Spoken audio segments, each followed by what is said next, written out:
Okay. Oh. Hi, Mike. Hi, Will. This is a story of the helicopter bird in Sycamore Canyon. Once upon a time, Mike and Will were visiting Grams and Gramps in Cottonwood. It was a beautiful, beautiful summer day there. The helicopter bird was lazily skimming the treetops above the Verde River, looking for insects to have for lunch. His motor was purring smoothly, for he had just filled his tummy tank with Kool-Aid from the large bottle that Gramps and Grams kept filled for him. It stood right by Gramps' shop, and whenever he came in for a fuel stop, he talked to them about all the places he'd been. Yesterday, he told Grams, I was in Sycamore Canyon. There's so many trees there, I was worn out with trying to dodge between them. Well, why didn't you fly high above the trees? Asked Grams. Well, I'll tell you, I had a mission. I got a call on my CB radio that my little friends, Pearly, Whirly, and Murly, were lost in Sycamore Canyon. Their mother and dad had taken them on a hike, and the boys ran on ahead, and they couldn't be found anywhere. Well, you know, Sycamore Canyon is big. It goes on for about 12 miles. Luckily, I happened to be nearby, practicing my dives, so the parents were able to contact me on the CB radio. Of course, I headed right for the place where my little friends were last seen. And on the way, I switched to my reserve fuel tank. That's an invention that Gramps worked out for me. And do you know, it just may have saved my little friends' lives. My goodness, cried Grams. Gramps has to hear this. So she called him, where he and his dog, Gypsy, were playing ball out in the shallow water of the river. What is it? Asked Gramps, as he came up on the bank, dripping wet. Gypsy followed as soon as she had rolled in the dirt, making her look like a mud dog. Gramps, said the helicopter bird, you are a hero for inventing the reserve fuel tank that you installed under my wing. Yesterday I really needed it. I didn't have time to come back here and refuel before going in search of my little lost friends, Pearly, Whirly, and Murly. Lost? Cried Gramps. Where? When? Are they all right? Did you find them? Whoa, said the helicopter bird, and he couldn't help chuckling. He knew that Gramps and Grams were as fond of those little guys as he was. I'll tell you all about it. So he perched on a low tree branch and started his story. As you know, I've been wanting to enter the all-bird diving contest at the county fair next month. I know, shouted Gramps. On with the story. My, you're so impatient, said the helicopter bird. I'm getting to it. Grams had slipped into the house, and she returned with a plate of cookies. These are made with sunflower seeds, helicopter bird. I know you like them. The helicopter bird smacked his lips, or his bill, and took 3 or 4 cookies. And then, as he and Gramps munched on the cookies, he continued. I got this call from Pearly, Whirly, and Murly's parents, and I rushed right over there, halfway through Sycamore Canyon. They'd looked everywhere for the boys, and they were really getting worried.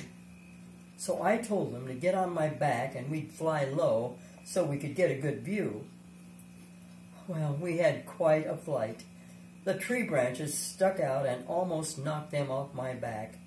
Good thing they had on their seat belts. I was making some pretty sharp turns, following the path and keeping my eyes open for a glimpse of the kids. We must have cruised around for over an hour, and all this time, their dad was calling to the boys, Pearly, Whirly, Murly, do you hear me? Where are you? Wow, he was yelling so loud, I had to put on my earmuffs to keep from going deaf, because he yelled right past my ear. Maybe that's why some people on the trail looked up and pointed with their mouths open. After all, who wears earmuffs in the summertime? But anyway, we asked them if they'd seen the boys, and sure enough they had.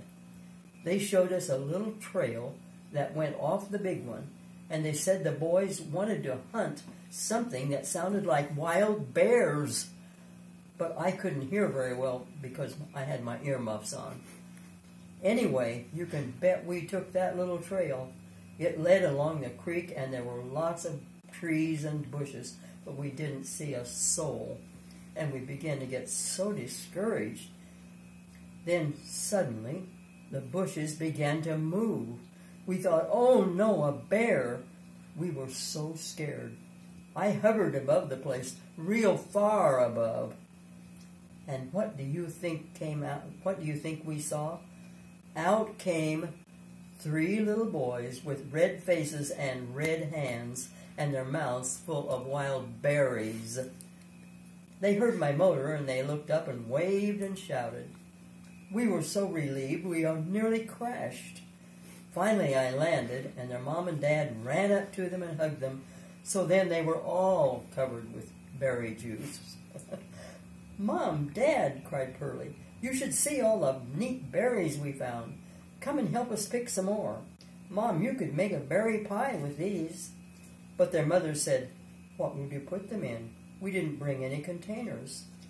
Their dad laughed. Except for the 3 little boys, he said. Looks to me like they contain a lot of berries.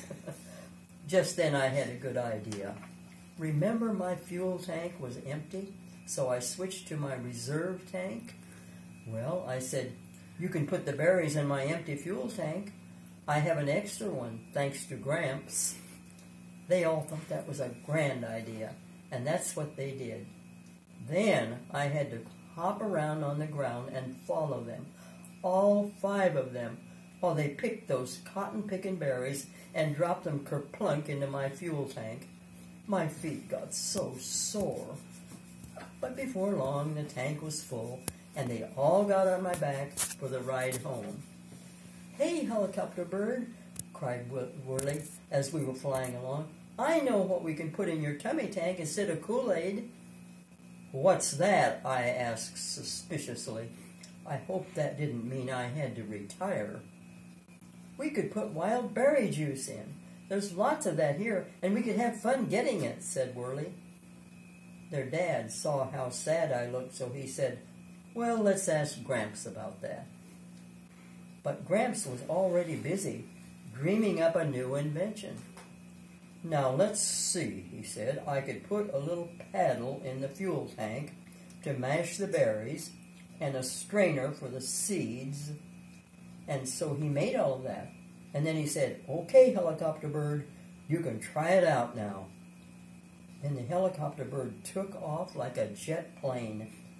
But when he came in for a soft landing later, he said, Gramps, that is really high-octane fuel. Mike and Will, want to go cruising with me? Yes, they cried and jumped up and down. So they climbed on his back and fastened their seat belts, and then the helicopter bird flew all over the Verde Valley, and they waved to people down below. He even flew them to the Grand Canyon. Boy, wait till our friends hear about this. Thank you, helicopter bird, shouted Mike and Will. The helicopter bird replied, okay, boys, my pleasure. Gramps said, I'm working on a new invention. Why, someday you will be able to fly clear to California to see Mike and Will without stopping once to refuel. Wow, said the helicopter bird, that would be so great. I could even take Mike and Will and their friends for a ride on my back. And Mike and Will were really excited about that. Then the helicopter bird shouted, goodbye to all. Call me if you need me. We will, said Gramps, and they all waved goodbye to the helicopter bird as he skimmed above the trees and flew away into the bright blue sky.